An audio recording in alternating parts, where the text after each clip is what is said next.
I think just with the pageantryfication of martial arts in the last 20 years through like wushu and tricking and that kind of thing, like there's a cynicism to it where like, oh, these moves are performed are to be performed, or they're to be graded on their bigness, on the pristineness of a shape. We just kind of like lose that. Like you're talking about, much decades earlier in Hong Kong movies, why do people look like they're exchanging the longest, most elaborate secret handshake with each other? That goes back to a martial idea, like a very distinctly Chinese idea of like listening and sticking, right?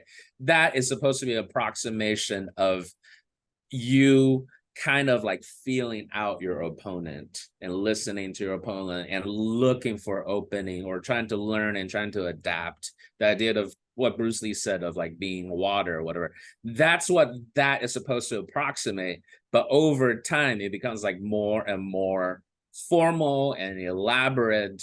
At some point, I think now, 50 years later, is just completely disconnected from its original intention. So just like, we have to do this because this is what people are paying to see. We have to, and they call it shoe leather, they call it whatever, but like it can be the most interesting things. It's the banter that happens in dialogue before you lead to a punchline, or the way that a detective makes the deductions, which is like the most delicious part, and then points out the killer, like looking at the empty space and the empty space, and oh, that's a cat, oh, that's a killer behind in the mirror behind me. Like those are the moments that build up to something, but we just don't believe in it at all. It's almost if horror movies were to be like that, we'll just be like, oh, what's this over here, what's this over here, what's this over here, death,